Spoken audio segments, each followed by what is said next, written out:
Everyone, आपने पिछले video में तो देख लिया है ब्रूट्स रिएक्शन, ब्रूट्स-फिटिक रिएक्शन और फिटिक रिएक्शन। आई होप आपने रिएक्शन पढ़ा होगा, उसको प्रैक्टिस किया होगा। और आज अब हम इस वीडियो में देखेंगे फ्रीडल-क्राफ्ट अल्काइलेशन। इसमें मैंने सिर्फ एक ही रिएक्शन कवर किया है इंपॉर्टेंट मीन रिएक्शन सीरीज में इस पार्ट में, क्योंकि ये रिएक्शन जो है थोड़ा सा बड़ा है और इसमें कुछ ज्यादा डिटेलिंग्स है। तो वो डिटेलिंग्स पहले हम समझ लेंगे, फिर ये रिएक्शन के एग्जांपल्स देखेंगे और उससे रिलेटेड एक क्वेश्चन सॉल्व करेंगे। ठीक है, तो चलिए शुरू करते हैं। तो पहले मैं आपको ये एक्सप्लेन करना चाहूंगी इस रिएक्शन में जाने से पहले, क्योंकि ये रिएक्शन जो है एग्जांपल है इलेक्ट्रोफिलिक सब्स्टिट्यूशन रिएक्शन का। इलेक्ट्रोफिलिक मतलब इलेक्ट्रोफाइल आ रहा है, जो इलेक्ट्रॉन डिफिशिएंट स्पीशीज है एक्चुअली, और सब्स्टिट्यूशन मतलब वो कुछ सब्स्टिट्यूट कर रहा है। तो ये रिएक्शन जो है एरोमेटिक रिंग्स में होती है, जहां इलेक्ट्रोफाइल आके आपके aromatic ring that is benzene ring का एक हाइड्रोजन रिप्लेस कर देता है। ठीक है, तो उस रिएक्शन में यदि आप अल्काइल ग्रुप से सब्स्टिट्यूशन करें आपके बेंजीन रिंग के हाइड्रोजन का, तो उसे कहेंगे फ्रीडल-क्राफ्ट अल्काइलेशन। अब फ्रीडल-क्राफ्ट अल्काइलेशन जो है वो बहुत तरह के सब्स्टिट्यूटेड बेंजीन में हो सकता है। जैसे आपको पता होगा बेंजीन रिंग आपका जो एक्चुअली है वो दो टाइप का होता है, करेक्ट। एक होता है जिसमें प्लस आर इफेक्ट दिखेगा, जैसे इलेक्ट्रॉन डोनेटिंग। तो इलेक्ट्रॉन डोनेटिंग में हम ले लेते हैं यहाँ पे कोई ईथर, ठीक है, क्योंकि वो प्लस आर इफेक्ट दिखाएगा। और एक है जो इलेक्ट्रॉन विड्रॉइंग है, तो उसमें हम ले लेंगे एल्डिहाइड, ठीक है, तो ये माइनस आर इफेक्ट दिखाएगा। तो आपका जो सब्स्टिट्यूटेड बेंजीन है बेसिकली वो दो इफेक्ट के साथ प्रेजेंट हो सकता है। एक है प्लस आर, जहां आपका जो है इलेक्ट्रॉन जो है बेंजीन रिंग की ओर जाता है, बेंजीन रिंग का इलेक्ट्रॉन डेंसिटी इंक्रीज करता है, तो प्लस आर रेजोनेंस इफेक्ट दिखाता है। और दूसरा है माइनस आर रेजोनेंस इफेक्ट, जिसमें बेंजीन रिंग का इलेक्ट्रॉन पूल कर लिया जाता है बाय दिस ग्रुप। ये इलेक्ट्रॉन विड्रॉइंग ग्रुप होता है जो बेंजीन रिंग के इलेक्ट्रॉन को अपनी तरफ पूल कर लेता है, जिससे इलेक्ट्रॉन डेंसिटी बेंजीन रिंग में कम हो जाती है। अब इस कॉन्सेप्ट का इससे क्या लेना देना है, ये मैं अभी एक्सप्लेन करूंगी। तो पहले हम इसका रेजोनेटिंग स्ट्रक्चर ड्रॉ करते हैं। तो रेजोनेटिंग स्ट्रक्चर ड्रॉ करने के लिए आपको पता है कि आपको रेजोनेंस सिंबल आना चाहिए। तो ये है रेजोनेंस सिंबल्स, ठीक है। अब आपको पहला जो है ये ऑब्वियसली प्लस आर इफेक्ट है, तो ये लोन पेयर के जो इलेक्ट्रॉन है वो बेंजीन रिंग की ओर जाएंगे, करेक्ट। और फिर ये जो है आपका पाई बॉन्ड, ये वाला जो पाई बॉन्ड है वो ओपन हो जाएगा। यहाँ पे याद रखना है कार्बन की वैलेंसी 4 ही होनी चाहिए। तो यहाँ पे यदि ये वाला लोन पेयर एक बॉन्ड बना रहा है, यहाँ पे ऑक्सीजन और इस कार्बन के बीच में आप देखोगे यहाँ पे बॉन्ड बन रहा है, तो यहाँ इस कार्बन की वैलेंसी जो है 5 हो रही है। पहले 4 थी, एक और एक्स्ट्रा बॉन्ड बन रहा है, 5 हो रहा है। उसको स्टेबल करने के लिए ये वाला जो बॉन्ड है ये ओपन हो जाएगा और यहाँ पे नेगेटिव चार्ज आएगा। तो आप इसको ड्रॉ करोगे ठीक से, तो आपको फर्स्ट रेजोनेटिंग स्ट्रक्चर इस तरह से मिलेगा, जहां OCH3 होगा, ऑक्सीजन पे पॉजिटिव चार्ज आ जाएगा क्योंकि अब ऑक्सीजन ने 3 बॉन्ड बनाए हैं, बाकी की जो पाई बॉन्ड है वैसे के वैसे रहेंगे, और यहाँ पे आ जाएगा नेगेटिव चार्ज क्योंकि आपका ये पाई बॉन्ड ओपन हो गया है। नेक्स्ट रेजोनेटिंग स्ट्रक्चर में ये जो नेगेटिव चार्ज है यहाँ डबल बॉन्ड बनाएगा, और नेक्स्ट ऑब्वियसली वापस इस कार्बन की जो है, यहाँ पे देखिए इस कार्बन का जो है ये यहाँ पे बॉन्ड इंक्रीज हो रहा है, इसलिए अब ये वाला पाई बॉन्ड ओपन होगा। तो इस तरह से साइकिल में चलता है। और इधर आप देखोगे तो यहाँ पे जो बनेगा वो है इस तरह से, यहाँ पे डबल बॉन्ड, यहाँ डबल बॉन्ड, डबल बॉन्ड पहले से यहाँ पे तो है जो है, और यहाँ पे जो है नेगेटिव चार्ज आ जाएगा। अब ये नेगेटिव चार्ज वापस नेक्स्ट साइकिल में जाएगा इधर, फिर ये ऐसे ओपन होगा, और फिर यहाँ पे जो बनेगा वो इस तरह से होगा। यहाँ पे जो है ये यहाँ पे वापस यहाँ नेगेटिव चार्ज आएगा, यहाँ डबल बॉन्ड OCH3 पॉजिटिव, ठीक है। और लास्ट वाले रेजोनेटिंग स्ट्रक्चर में ये यहाँ जाएगा और ये वापस ओपन हो जाएगा, जिससे यहाँ पे जो है ये वाला ग्रुप बन जाएगा। तो अब आप देखोगे आपने जहां से डबल बॉन्ड का स्टार्टिंग किया था उसके अपोजिट साइड पे डबल बॉन्ड बने। तो जो पहले डबल थे वो यहाँ पे सिंगल हो गए हैं, जो यहाँ सिंगल थे वो यहाँ पे डबल हो गए, ठीक है। तो ये रेजोनेटिंग स्ट्रक्चर्स हुए। अब ऐसे ही रेजोनेटिंग स्ट्रक्चर जो है आपको इलेक्ट्रॉन विड्रॉइंग ग्रुप के लिए दिखाना है, जहां पे माइनस आर इफेक्ट प्रेजेंट है, ठीक है। अब इसके लिए हो रहा है, यहाँ पे कुछ और हो रहा है। यहाँ पे इलेक्ट्रॉन डोनेट हो रहा था बेंजीन रिंग की ओर, करेक्ट। यहाँ पे इलेक्ट्रॉन कैसे डोनेट हो रहा था, बेंजीन रिंग की ओर, बट यहाँ पे इलेक्ट्रॉन बेंजीन रिंग से दूर जा रहा है, क्योंकि ये इलेक्ट्रॉन विड्रॉइंग ग्रुप है, वो इलेक्ट्रॉन विड्रॉ कर रहा है, इलेक्ट्रॉन को अपनी तरफ खींच रहा है, इसलिए ये इलेक्ट्रॉन जो है यहाँ से दूर जाएगा इस तरह से, ना कि रिंग की ओर जाएगा। तो यहाँ देखोगे आप सारे एरोज रिंग की ओर है, यहाँ पे सारे एरोज रिंग से दूर जाते हुए हैं। तो यहाँ पे जो है बेसिकली अब इस तरह से बनेगा ये, यहाँ पे आप ध्यान दोगे तो यहाँ पे जो है, यहाँ पे अब डबल बॉन्ड बन गया, यहाँ पे O नेगेटिव हो जाएगा क्योंकि यहाँ पे जो है ये ओपन हो गया है और ये हाइड्रोजन, तो यहाँ डबल बॉन्ड बना, यहाँ देखिए डबल बॉन्ड बना, यहाँ O नेगेटिव हो गया। अब यहाँ पे क्या हुआ है, इस वाले कार्बन को इसका पाई बॉन्ड ब्रेक हो गया है, उसको इलेक्ट्रॉन कोई दे नहीं रहा है, इसलिए यहाँ पे आ रहा है पॉजिटिव चार्ज। तो प्लस आर इफेक्ट में नेगेटिव चार्ज रिंग में घूमता है। अब देखोगे प्लस आर इफेक्ट में क्या हो रहा है, नेगेटिव चार्ज रिंग में घूम रहा है, माइनस आर इफेक्ट में पॉजिटिव चार्ज रिंग में घूम रहा है। तो अपोजिट रिलेशनशिप है, प्लस आर इफेक्ट में नेगेटिव चार्ज रिंग में घूमेगा, माइनस आर इफेक्ट में प्लस चार्ज, करेक्ट। अब इसके बाद जो है नेक्स्ट रेजोनेटिंग स्ट्रक्चर ड्रॉ करना हुआ, तो आप सिर्फ एक ही एरो ड्रॉ करोगे, इस तरह से ये वाला पाई बॉन्ड इधर जाएगा और ऑब्वियसली फिर इस कार्बन की इलेक्ट्रॉन डेंसिटी कम हो जाएगी, इसलिए उस पे अब आएगा पॉजिटिव चार्ज। तो यहाँ पे अब आ गया पॉजिटिव चार्ज, ये पाई बॉन्ड यहाँ शिफ्ट हो गया है और ये रहा आपका O नेगेटिव H, ठीक है। फिर नेक्स्ट इसमें वापस क्या होगा, अब आपका ये पाई बॉन्ड इधर शिफ्ट होगा। एक बात और ध्यान रखें, इलेक्ट्रॉन जो है वो जब भी रोटेट होता है पॉजिटिव चार्ज से शुरू ना करे, तो आप इधर एरो पॉजिटिव चार्ज से ऐसा नहीं दिखा सकते हो, क्योंकि पॉजिटिव चार्ज मतलब इलेक्ट्रॉन डिफिशिएंट है, इलेक्ट्रॉन डिफिशिएंट है मतलब कभी भी इलेक्ट्रॉन उसके पास से नहीं जा सकता, क्योंकि उसके पास इलेक्ट्रॉन ही नहीं है। बट ये जो पाई बॉन्ड दिख रहा है आपको, ये पाई बॉन्ड मतलब इलेक्ट्रॉन है, इलेक्ट्रॉन रिच है, तो इलेक्ट्रॉन हमेशा यहाँ से यहाँ मूव होगा, ना कि ऐसे। तो ये जो है गलत मेथड है दिखाने का। तो पॉजिटिव चार्ज की तरफ से आप कभी ना ले जाए किसी चीज को, आप हमेशा याद रखें इलेक्ट्रॉन से शुरू करें और हेड हमेशा जो है पॉजिटिव चार्ज इलेक्ट्रॉन डिफिशिएंट की तरफ हो और एरो का टेल हमेशा इलेक्ट्रॉन रिच स्पीशीज की तरफ। अब इसका जो आप ड्रॉ करोगे नेक्स्ट रेजोनेटिंग स्ट्रक्चर में, तो इस तरह से दिखेगा आपको। तो अब पॉजिटिव चार्ज यहाँ आ गया है, पाई बॉन्ड यहाँ, और ये जो है वैसे के वैसे है। बट अब आप ध्यान दें यहाँ पे, तो यहाँ पे जो है अब लास्ट वाला स्ट्रक्चर हमें ड्रॉ करना है।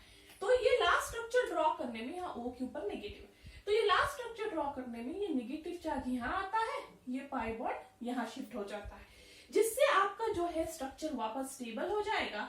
बट एक बात वापस ध्यान यहाँ दें कि आपके जो है डबल बॉन्ड के पोजीशन स्टार्टिंग से चेंज हो चुके हैं। पहले जहां स्टार्टिंग में डबल बॉन्ड जहां था, अब वहां सिंगल है, जहां सिंगल था वहां डबल है।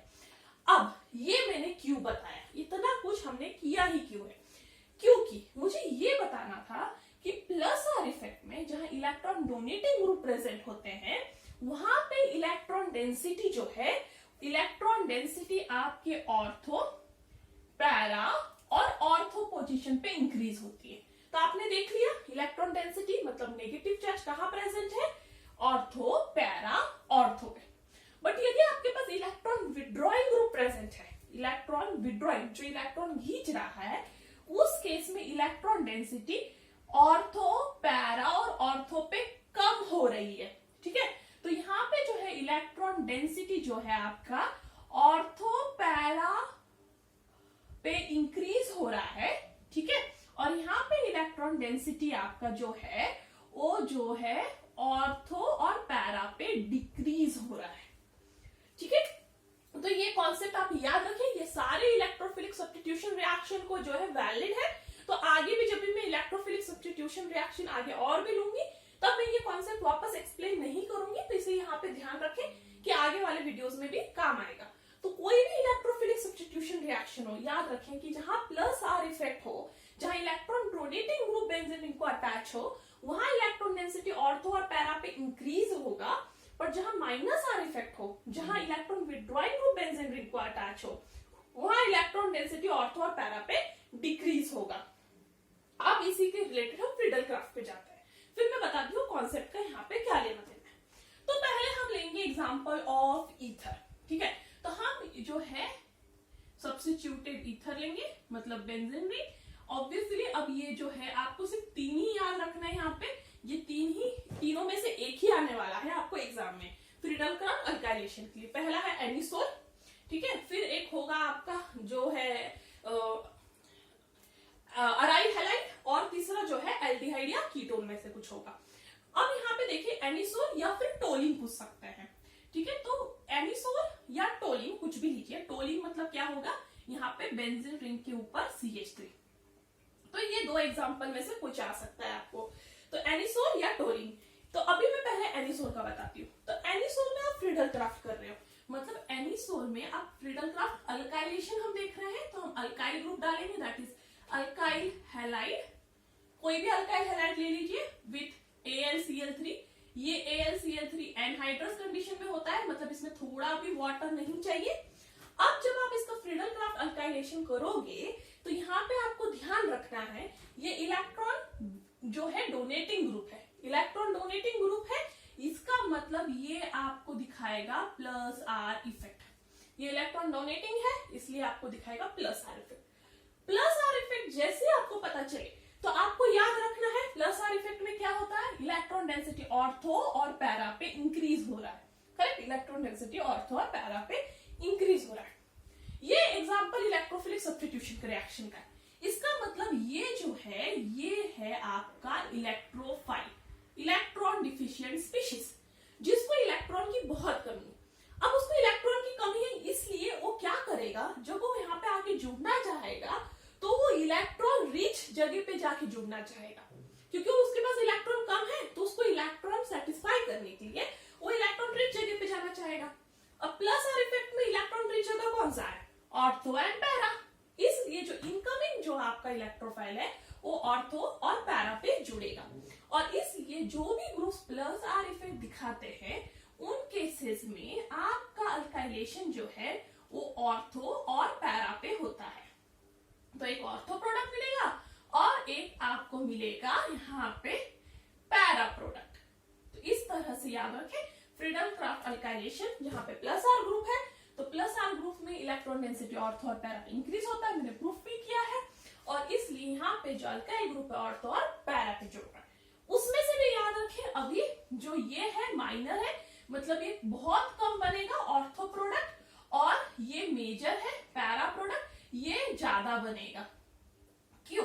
क्योंकि यहाँ पे जो है यहाँ पे 2 ग्रुप बहुत पास में है, जिससे उनको जगह के लिए बहुत झगड़ा हो रहा है, क्योंकि यहाँ पे बहुत कम जगह में बड़े बड़े ग्रुप्स प्रेजेंट है, इसलिए ये माइनर बनेगा बहुत कम अमाउंट में, और मेजर कौन है, पैरा, क्योंकि दोनों ग्रुप्स बहुत दूर है, काफी डिस्टेंस पे है, अच्छे से स्टेबल है, इसलिए मेजर होगा। तो यहाँ पे एग्जाम में आपको कोई भी बेंजीन रिंग दे दे वो जिसपे इलेक्ट्रॉन डोनेटिंग ग्रुप प्रेजेंट हो, जैसे कि अब नेक्स्ट है टोलिन, तो हमेशा याद रखिए जब भी आप इसमें अल्काइल फ्रीडल क्राफ्ट अल्काइलेशन करें तो आप अपने जो है इनकमिंग R ग्रुप को ऑर्थो और पैरा पोजीशन पे ही जोड़ दें। तो इस तरह से आपको जो है प्रोडक्ट मिल जाएगा ऑर्थो एंड पैरा, उसमें से भी ये जो है माइनर होगा और ये होगा आपका मेजर, ठीक है। अब ये हो गया आपका पहला। नेक्स्ट केस है जहां इलेक्ट्रॉन विथड्रॉइंग ग्रुप प्रेजेंट है, दैट इज -R इफेक्ट। तो नेक्स्ट केस में जो है -R इफेक्ट के लिए आप यहाँ पे कुछ भी ले सकते हो, एल्डिहाइड ले लो, कीटोन ले लो, एसिड ले लो, मैं यहाँ पे एसिड ले रही हूँ। तो याद रखिए -R इफेक्ट कौन कौन दिखाएगा, एल्डिहाइड, कीटोन, ठीक है, एसिड, नाइट्रो। तो अभी मैंने यहाँ पे एसिड ले लिया है।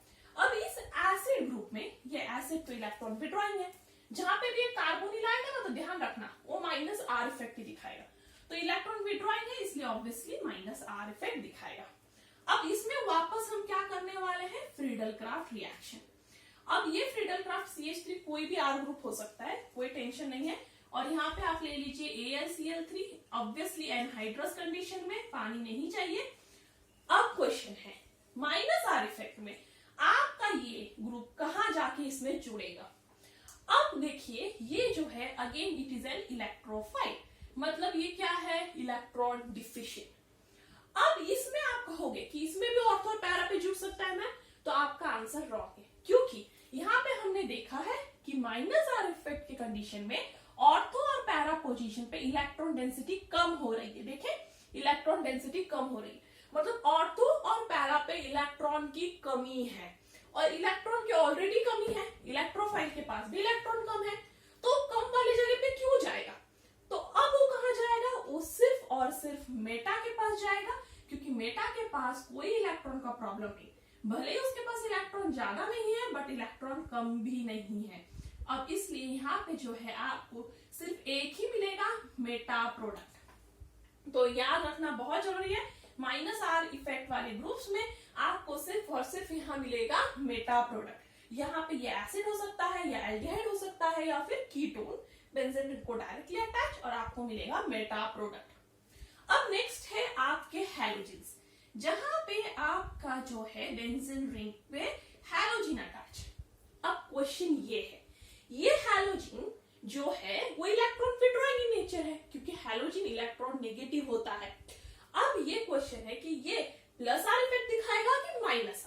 तो याद रखें यहाँ पे हैलोजन जो है वो -I इफेक्ट दिखाता है, क्योंकि इलेक्ट्रॉन पूल करता है, बट वो साथ ही साथ +R इफेक्ट भी दिखाता है, ठीक है, क्योंकि वो जो है अपने एम्प्टी ऑर्बिट जो इलेक्ट्रॉन्स है वो इस तरफ रोटेट भी करवाता है। तो जो है क्लोरोबेंजीन एक एक्सेप्शन है, -I इफेक्ट दिखाने के बावजूद वो +R इफेक्ट दिखाता है, और यहाँ पे +R इफेक्ट जो है बहुत ज्यादा है देन -I इफेक्ट, और इसलिए ये जो है कैटेगरी में पड़ेगा +R इफेक्ट के कैटेगरी में। +R इफेक्ट के कैटेगरी में पड़ गया, इसका मतलब ये हुआ कि ये जो है +R इफेक्ट वाले ग्रुप की तरह ही बिहेव करेगा। तो इसमें जब यदि आप फ्रीडल ग्राफ अल्काइलेशन करने जाए तो +R इफेक्ट में क्या होता है, ऑर्थो और पैरा पे इलेक्ट्रॉन डेंसिटी इंक्रीज हो रहा है, ये इनकमिंग इलेक्ट्रोफाइल जो है ऑब्वियसली ऑर्थो और पैरा पोजीशन पे जाएगा, क्योंकि वहां ही इलेक्ट्रॉन डेंसिटी ज्यादा है, और इसलिए जो है हैलो अल्केन्स में भी आपकी जो अराइल हैलाइड्स है उसमें भी आपका इनकमिंग इलेक्ट्रोफाइल ऑर्थो और पैरा पोजीशन पे ही जाएगा। तो ये 3 एग्जांपल आप ध्यान रखें, तो जिससे आपके सारे एग्जाम में क्वेश्चन सॉल्व हो जाएंगे। इसमें भी याद रखें ऑब्वियसली ऑर्थो जो है माइनर है, मतलब कम अमाउंट में बनेगा, क्योंकि यहाँ पे स्टेरिक प्रॉब्लम है, और ये जो है मेजर है, मतलब ज्यादा अमाउंट में बनेगा, क्योंकि यहाँ पे जगह का कोई प्रॉब्लम नहीं। अब इसी से रिलेटेड हम एक क्वेश्चन सॉल्व करते हैं। Friedel craft reaction of bromobenzene with Mithil iodide gives. तो अब आपको उन्होंने क्या दिया है, उन्होंने दिया है आपको ब्रोमोबेंजीन, ठीक है। अब उसको किसके साथ ट्रीट करना है, मिथिल आयोडाइड के साथ, ठीक है, in the presence of obviously AlCl3। अब वापस ब्रोमोबेंजीन है, bromobenzene means obviously +R effect दिखा रहा है, कोई भी यहाँ पे हैलोजन होने दो +R इफेक्ट दिखाएगा। +R इफेक्ट मींस ऑर्थो और पैरा पे इलेक्ट्रॉन डेंसिटी इंक्रीज हो रहा है, मतलब आपका इनकमिंग इलेक्ट्रोफाइल ऑर्थो और पैरा के पास जाएगा, इसलिए अब वो वापस जाएगा आपके ऑर्थो और पैरा के पास। तो आपको क्या प्रोडक्ट्स मिल रहे हैं, ऑर्थो ब्रोमोबेंजटोलिन, क्योंकि बेंजीन रिंग में CH3 टोलिन, ठीक है, तो आपको मिल रहा है ऑर्थो ब्रोमोटोलिन एंड पैरा ब्रोमोटोलिन। उसमें से मेजर होगा ऑब्वियसली पैरा, ज्यादा अमाउंट में बनेगा, और माइनर होगा ऑर्थो जो कम अमाउंट में बनेगा, और इसलिए आंसर है option C, ortho and para bromotoluene. And that's all for today, thank you. I hope आप भी समझ चुके होंगे। कोई डाउट है तो कमेंट में लिखिए या मेल कीजिए मुझे asiadout04@gmail.com पे। Thank you and stay tuned.